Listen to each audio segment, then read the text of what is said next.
त्याला काय गरज आहे एवढं प्रॉपर्टी जितकी 2-4 कनिंग भरते बा पैसे, याचा अर्थ ही प्रॉपर्टी नाहीची 100% नाही।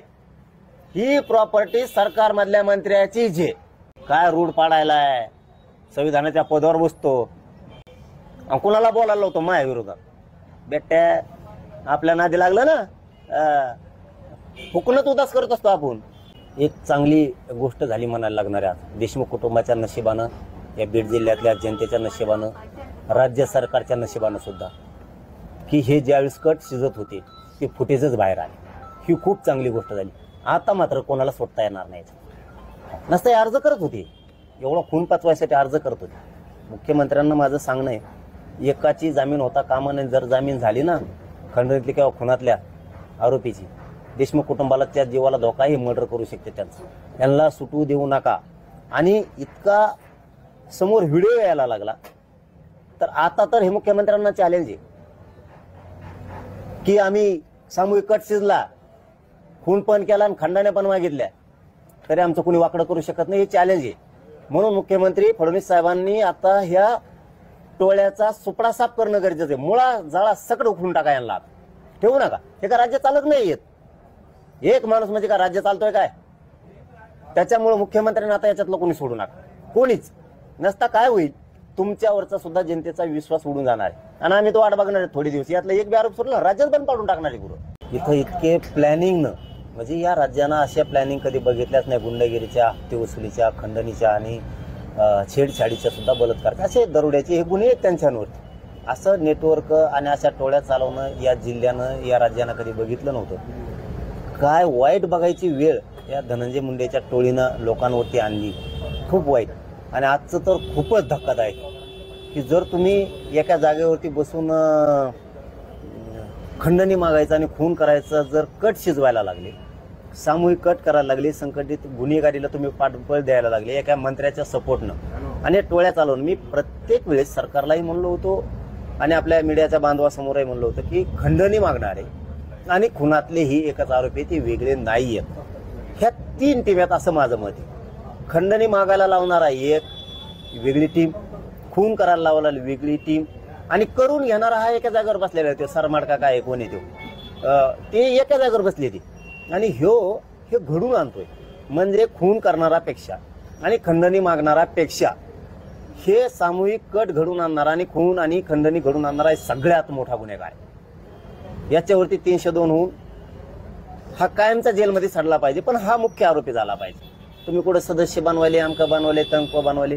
आणखी मुख्यमंत्र्यांना आपल्या माध्यमातून जाहीरपणानं मी सांगतो, खून आणि खंडणी मागणारे ज्यावेळेस हे फरार आरोपी होते त्यावेळेस हे कोणाशी बोलले यांच्या शिड्यावर येणं आवश्यक। यांना कोणत्या मंत्रालयांनी फोन केले त्या काळात 20-22 दिवसाच्या काळात यांनी 100% फोन केलेले आहेत। कुणीतरी फोन फेकून दिला त्यातल्या एका आरोपीने तो सापडत कसं काय नाही, हे सुद्धा खूप महत्वाचं आहे। आणि याच्या पलीकडची चौथी गोष्ट, जे आरोपी खंडणीतले आणि खुनातले पळून गेले यांना सांभाळणं कुणी, गाड्या कोणी पुरवल्या, पैसा कोणी पुरवला, हे कोण, घरं कोणी दिले, हे सुद्धा सह आरोपी होणं गरजेचं आहे। कारण हे लाभार्थी आहेत, कुणी चोऱ्या करायचे, हे चोट्टे चाट्टे हे एकमेकाला देत असतील पैसे, म्हणून ही लाभार्थी टोळी आहे। या टोळीमुळे इतके वाईट दिवस बीड जिल्ह्याला बघायची वेळ आली, त्यांच्या समाजाला सुद्धा डाग लागला। जी पत होती, प्रतिष्ठा होती ना, ह्या टोळीमुळे, ही धनंजय मुंडेची टोळी, ह्या टोळीमुळं वाईट वेळ खाली मान घालून चालायची त्यांच्यावरती आली। म्हणून हिचा नायनाट होणं गरजेचं आहे, मुख्यमंत्र्यांना तो करावा। त्याच्या ते टर्मळ एक त्यांना काय कळत नाही का?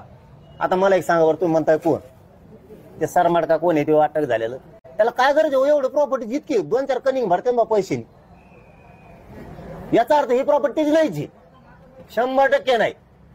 ही प्रॉपर्टी सरकार मधल्या मंत्र्याची जे SID CID बीड जिल्ह्याचं पोलीस प्रशासन योग्य ट्रॅकनं काम करते सध्या तरी वाटतं। मुख्यमंत्री सुद्धा ज्या दिवशी आम्हाला वाटल तुम्ही चार्जशीटमध्ये हेराफेरी करायला लागली, तुम्ही आरोपीला पाठीशी घालायला लागली, तुम्ही त्यांचे नावं घेत नाहीयेत, आता एवढा पुरावा मिळाला ना, आता तर मेलेच आणि मेलेच पाहिजे। आणि मिळाला असेल ना, झोपले काय नव्हती, आता मीडियात येतोय म्हणल्यावर मग मीडियाकडे तपास देता का? तुम्हाला समजमत काय ठेवा मग? अरे मग असंच नाही तर काय, तर तुम्हाला काय आता झोपले का? आता ती ईडी का कोण आहे ती कुठे? अरे एवढी प्रॉपर्टी माझं काही न राव 13.5 पत्र तरी माझ्या मग यासाठी लावली, आणि इतके प्रॉपर्टी ऐकू ऐकू बधीर होते माणूस. कोटी म्हणलं की झाकच येते इकडं आणि त्याची कोटीनं प्रॉपर्टी सापडते. कोटीनी ईडी कुठे ईडीने काचा काचा धुळून काढले पाहिजे ती. आणि ज्याच्या ज्याच्या नावावर यांची प्रॉपर्टी ना त्यांना माहिती टाकलं पाहिजे. नाही तर ज्याच्या नावावर प्रॉपर्टी ना ते उद्या लिहून द्या त्याची मागे. नाही तुमचे लेकर जाणार आहेत बरं का. यांनी पैशाच्या माझावर मस्तीवर गोरगरिबाच्या आणि पाहुण्याच्या नावावर जमिनी प्लॉट पैसे काही लय मोठं गबाळ केलंय. हे तुमच्यावर बेतल तिकडं त्यांचं लिहून द्या. आमचं सरकारकडं मुख्यमंत्र्यांकडे जाहीरपणानं एक म्हणणं आहे या बीड नगरीमधूनच, खंडणीतले आणि खुनातले आरोपी एकही सुटता कामा नये. 302 लावा. नंबर 1चा आरोपी त्या सारमाडा का कोणी त्याला करा. कारण खून करणाऱ्यापेक्षा खंडणी मागणाऱ्यापेक्षा सामूहिक कट रचून संघटित गुन्हेगारी चालवणारा सगळ्यात मोठा गुन्हेगार आहे. त्याला सोडू नका. आणि ह्या 3 टीमच्या नंतर मधल्या काळात हे फरार होते त्यावेळेस यांनी कोणत्या मंत्र्यांना फोन केलेत, 100% फोन केले त्यांनी, ते सुद्धा मध्ये घ्या. 6 आरोपी 100-150 जणांची टोळी लय मोठी नाही लाभार्थी टोळी ही. मग तर जेरबंद करा लवकर. कारण मुख्यमंत्र्यांच्या शब्दावरती मराठी शांत आहे. ते म्हणलेले एकही आरोपी सुटू देणार नाही.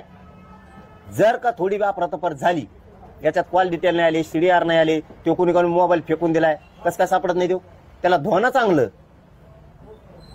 या सगळ्या गोष्टी होणं गरजेचं आहे. आज तर स्वच्छपणानं सगळा व्हिडिओ समोर आला आणि याच्यातून जर तुम्ही आरोपीचे पाठराखण सरकार म्हणून करत असलात तर तुम्हाला ही जनता माफ करणार नाही.